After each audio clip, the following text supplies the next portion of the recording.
What's going on, everybody? This be your boy DJ Anonymous for Sportsbizmusic, the podcast, episode 49. And I got a special guest on the show today, Chrissy Dru. How you doing? Hey, what's up? I'm doing good. You know, I almost did not do this. Wow. Almost, because I just like to be. I like to be on the other side. Like I like to. I've never been the interviewer, the interviewee. I'm always the interviewer. So I was like, what do you want to interview me for? But why not? You know, I guess I'm doing something right. Yeah, because I like to reach out to the people, especially the people like myself that like to be in the background. Yeah. You know, do all the hard work and stuff. Because I feel like, you know, we deserve all the credit. You know, at the end of the day, and like even though we don't have the spotlight, you know, at the end of the day, I want the people to realize that we are like one of the most important things in the industry, behind the artist, behind the business. You know, I'm good with none of the credit. Just give me the check.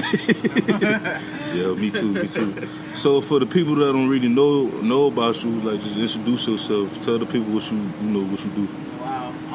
So Chrissy Dru, I do a little bit of everything. You know, my passion is music, so I really just let that passion fuel my purpose. Mm-hmm. Wherever that leads me is where it leads me.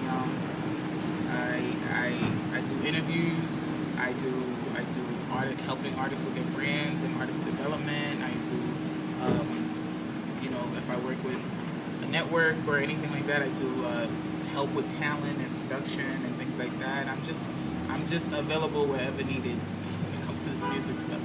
So what it all started like when you wanted it to like manage and do brand marketing and all that? So my story it's funny because like you know, I've always been a person, I kind of get things started late, but I feel like it's always on time for me. I've always loved music. I've always had a passion for it. I've always been a person who knows the song. I've always been a person who, if anybody wants to know anything about it, they come to me. But I never thought that it could be something I pursued as a career. You know, I grew up with a Caribbean family. You know, if you're not a doctor or a lawyer or a nurse, whatever, I know about that. You know, it's like they don't really see it. And I was fortunate enough to have a supportive mother who she never put any of her expectations on me, but I just personally didn't think that it was something that I could become. Also, I didn't really see any women in the spaces that I wanted to be in who wasn't a rapper or anything like that. So I just tried to do everything else, and it was just the only thing that ever made me feel like I was doing something with my life. Mm-hmm. So when I graduated, actually before I started graduating, I started to lean towards marketing because I really always loved the business side. I've always liked the album rollouts and how, you know, people decide what campaigns to go with and things like that. Yeah. And so I connected with my boy Raleigh, who is he's a marketing genius, and you know, I shadowed him for a little bit, and you know, from there I just took what I learned from him and tried to apply it to music spaces. Actually, my story started before Raleigh, but he's the person who really just kind of gave me some of the education that I couldn't get in the classroom. Yeah. And from there, I just started connecting with people and started just going after opportunities, and you know, just made it work. Before we go into like the stuff that you do, what's your heritage? You Jamaican and what else? I'm Jamaican. My mom is Jamaican. My dad is from Guyana. So Guyana, yes. So very West Indian. Very proud of my culture, and very like influenced by my culture. You know, and you know, the cities that I'm affiliated with, it's just heavy. You know, Miami, Brooklyn, even Atlanta. Like, you know, there's just a Caribbean presence. I always say I couldn't live anywhere that doesn't have Caribbean influence in their cities. Yeah, because when I went to LA, we do travel a lot because I'm Bahamian descent. It's, you know, it's like some Jamaicans, Bahamians out there, some Cubans, Dominicans out there. Because you think of California, you think of like the Mexicans, the Colombians, you know, the Samoans. You think about those people in that nation. Pacific, yeah, Pacific Islanders, but. You know, the West Indies, we travel everywhere, the Midwest, everywhere. Well, it's funny, my boy told me, because he lived in California for a while, he said it took him forever to find like a Jamaican food spot, a Haitian food spot. I'm like, I don't know if California is for me then. Like, I don't know. I go out there to work, but I don't know to live. But we'll see what happens. I got a homegirl. She up in Toronto right now. Yeah, that's another major Caribbean city. Yeah, she was telling me that the only thing is the food is different from Miami. Like she said, the Caribbean food compared up there is better in Miami than it is in Toronto. But they know more for like the Asian food and stuff like that. I'm not surprised. I mean, I'm sure they probably use the right spice. Yeah. I don't know, but I'm not surprised by that. But yeah, I mean, my culture it means a lot to me. Alright, so you work for Hot 97, the New Movement. So they have a site called the New Movement, and the New Movement is affiliated with Hot 97 through DJ Drewski. And yeah, I contribute to the site by writing. I do interviews. I've covered events. I've done a lot with them. I've been able to network because of it, and really put myself in better positions through my work with them, which is crazy because it's the first experience that really made me step out of the box with myself. Because naturally, I'm just a recluse. Like you're a Capricorn, right? No, I'm a Sagittarius. Sagittarius. And I rather stay to myself. I think that's why I love being behind the scenes. But, yeah. I mean, interviewing people and going to events and networking, it just forces you to step outside of that, which is also needed in this industry. Yeah, that's the reason why I created the podcast, because I'm very quiet, but I'm like But you got a lot to say, right? Yeah. Exactly. A lot of people you want to meet and stuff, and you want to build that network. Like they say, your network is your network. Exactly. And I know a buzzword right now is introverted, but I'm actually a real life introvert out here. And so, like, a lot of people will misconstrue that for shyness. I'm not shy, but I'm just very selective with who I give my energy to, because I just it's so precious to me. So, I just really try to make sure that everything that I'm doing and everybody that I'm interacting with, it's in a meaningful way. And how is it like working with or recruiting like different up and coming artists? Like, is it like a hassle? Like, I know your emails be blowing up all the time. Yeah, not the worst thing. I don't want to say the worst thing, but you know how Instagram lets you put your email address on? Yeah. I don't know why I did that. But one thing I try to do is not be what I've encountered in this industry. So I'm not even an artist, but I've encountered people who just kind of give me the cold shoulder when they find out that I work in music, and that they feel like I want to get an opportunity from them. And sometimes maybe I just want education. So I always try to leave people with the best impression of me, in the sense that even if I don't like your music, or even if you're somebody I'm not going to work with, you can say like you walked away with something from me. Everybody has a dream, and we're all out here just trying to get to it. And who am I to tell you you can't make it, or you're not good enough? That's not for me to say. What's for me to do is decide who aligns with what I'm trying to do. So the artists that I work with, specifically because I just saw something in them, and it didn't happen in a way that was forced. It just happened organically, and that's why they work for me. And so that's pretty much how I've come to work with the artists I've worked with so far. And, so far it's been good, and I'm excited about the direction I'm going in with the artists that I work with. And speaking on that, do you believe that artists can always go to the next level? Oh, of course. Because it's some artists that like, I could use Cardi B for example. Like when she first came out,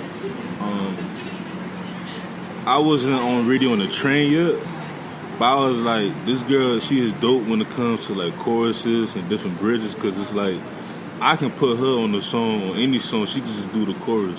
Yeah. You know what I'm saying? And I just always felt like, as a DJ, working with different artists, you know how it is. Some artists be like, that other artist trash or this and that. I'm like, they could develop, it take them time. Like, I look at someone like 2 Chainz.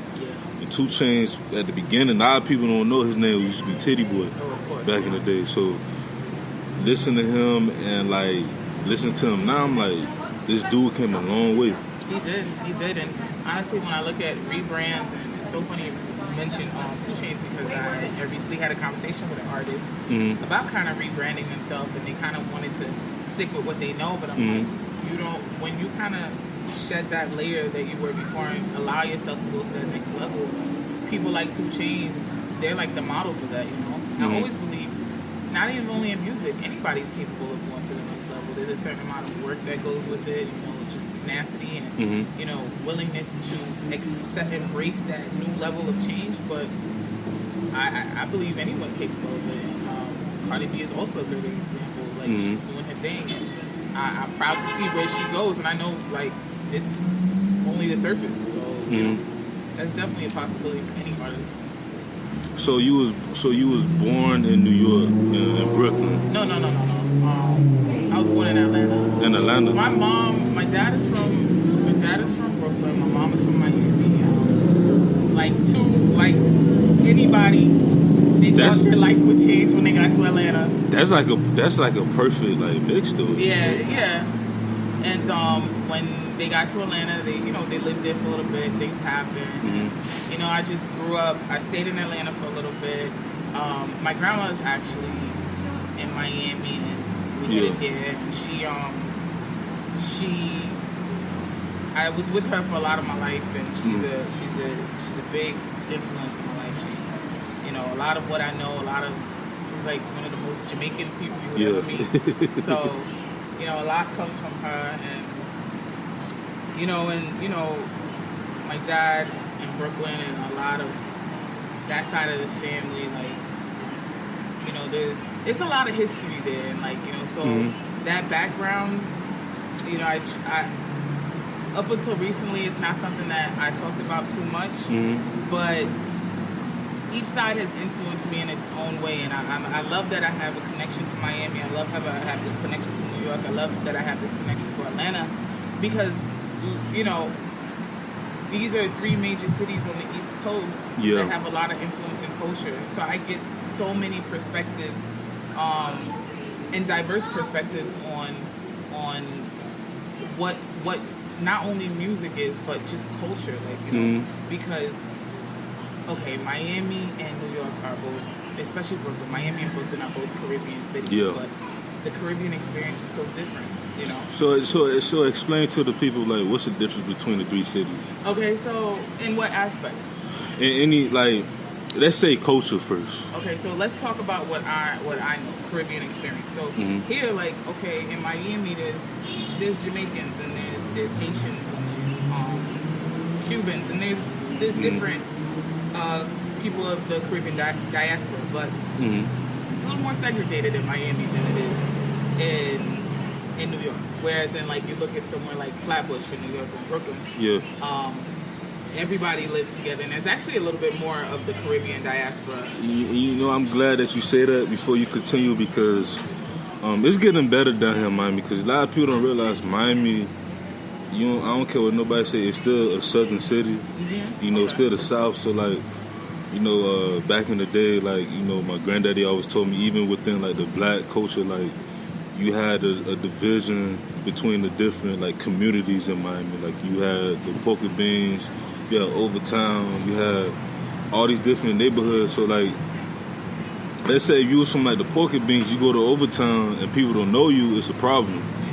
You know what I'm saying? So it's just like, it's still like, it's not more like I had to tell people, it's not like really about racism, it's more about segregation down here. Yeah, like, I don't think that, because that's any city. If you go to somewhere and they don't know you, you're gonna Atlanta's like that too. Yeah, I feel like that's any city, because it's just a situation where what gives you the right to come into our space.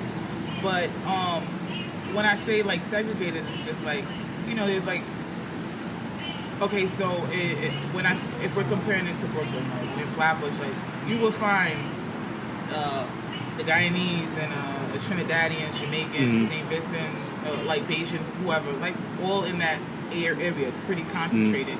Whereas in here, like, you'll find the Jamaicans in Lauderhill. Yeah. You'll find the Haitians in Little Haiti. You'll find the Cubans in Little Havana, and then, you know, sprinkled in somewhere else, you know. But so that's what I mean. But I also think that can be attributed to just more space geographically. Yeah, because it's more spread out down here. LA, you know what? LA is like that too, though. Yeah. Because LA real spread out. I thought Miami was spread out. See, and it's a huge. It has a lot of land, so it could be that, which I never thought of until I just said that to you. And then in that